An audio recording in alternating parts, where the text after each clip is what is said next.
Nick right. is zooming in with us from Utah. Hi. Nick, I hear Yeah. you started a TikTok channel in hopes of helping bridge the divide between the left and the right. Tell us about that. Yeah, no, thank you. And thank you both so much for having me on. I really appreciate it. As Oprah said, I started this TikTok channel called The Radical Centrist, hoping to bridge the divide, right? I just feel like it's gotten to a point where it's really scary. And as I've done this, I've had some success. The left and the right need each other. But without them, we lose the moral friction that makes democracy work. America doesn't need a red team or a blue team, it needs both. But the more success I have, the more hate I receive, right? The extremes really don't Is like that me. right? Yeah. The more hate? Did you say more hate? The more hate, right? So Yeah. the extremes really feel that I'm just enabling evil on the other side. Both sides feel that way. Both sides, yeah. I do think it's a vocal minority, but it's very, very vocal. And so sometimes it's really hard to know because these are, in my opinion, they're a lot of them are just really good people. But and so it's hard to know whether or not I'm doing the right thing in doing this, saying we should bridge the divide and see the humanity in the other side. So my question for you, Father Rohr, is what advice would you give those of us that are trying to bridge this divide, whether that's at home, whether it's on a TikTok channel, whether it's at work? And then how do we know if we are doing it in the right way? Because that we don't want to be doing it the wrong way, you know? Yeah. Let me start with this. I mean, you just set me up for an hour lecture, which I promise not to give you. But the opposite of faith is not doubt. The opposite of faith is certitude. And after the Enlightenment, 17th, 18th century, we Christians felt that our job was to be certain. No, our job is to be loving. That's different. Now, once you've localized evil and they are the evil country, they are the evil religion. If it's so bad now, they are the evil gender. You know, we do this to one another. Yeah. You don't want to be disallowed that localization. I like the way the world is situated. Good people are here, bad people are there. Don't make me change my mind. Do you see the love affair with certitude? It's not loving God. I'm sorry. It's certainly not loving your neighbor. It's not even loving yourself. It's loving your ideas about things. And we Catholics made that mistake too long. So we're very impatient with it. When we see other people repeating our heresy, it doesn't make for happy people Sure. or content people or alive people, I don't think. Yeah.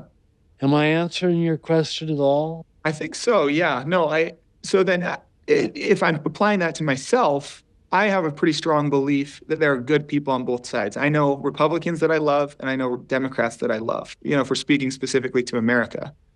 How do I avoid that sin of certainty, if you want to call it that? And yet, how do I know if I'm doing the right thing? Right? Those seem to be at odds with each other. What's at odds? I'm trying to understand what's at odds, Nick. Good. So the idea, so I need certainty that I'm doing the right thing, right? So if I'm going to keep on reaching out to the other side or both sides and saying, hey, we need to be kind to each other, it takes a certain level of conviction and certainty to do that. So That's is true. it okay to have that certainty? Yes. Yeah. Is it okay for him to have that certitude that the Yeah. right thing to do is to try to get both sides to, I think the key is in humanizing both sides.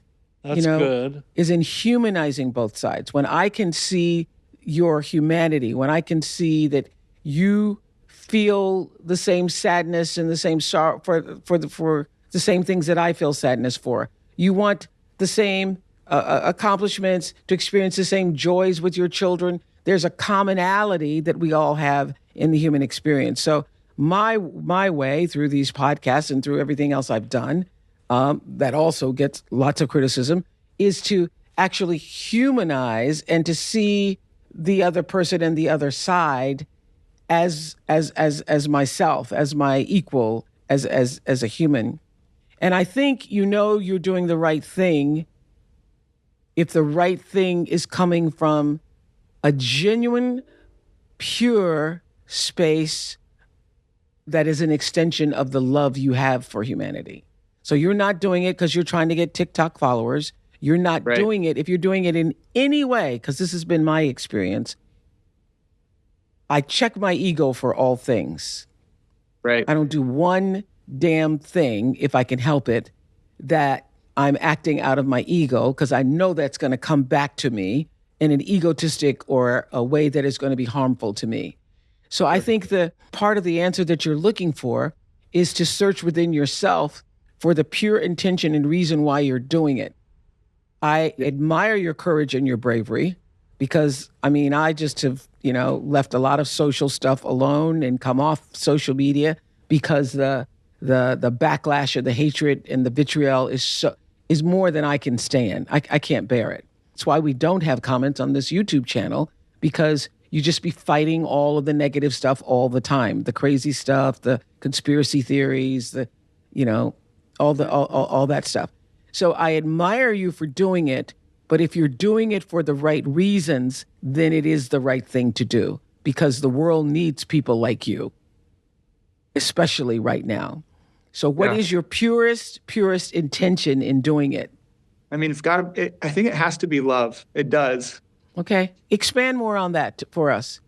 Why does it have to be love? Why?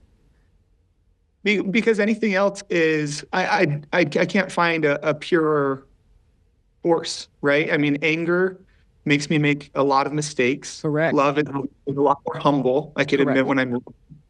And then, I don't know. I mean, I always go back to that quote from Martin Luther King that was, hate cannot throw out hate, only love can do that. Yeah. Right? So I want to be that, but it is hard to stay in that space. It's really, really difficult. And so Martin Luther King didn't have TikTok, right? He didn't have TikTok.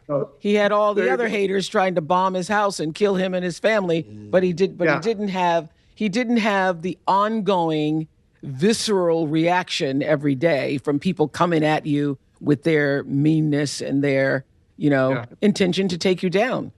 Yeah. Let me throw this into the mix. It doesn't cover every base, but you first have to succeed at dualistic clarity. Like it was this same president who said it was at Charlottesville. Well, there were good people on both sides. That sounds like fuzzy, soft thinking, so I don't have to take a stand. First, you have to say, no, this is objectively good, and this is objectively bad. Then you get to what the Eastern religions would call non-duality. First, dualistic.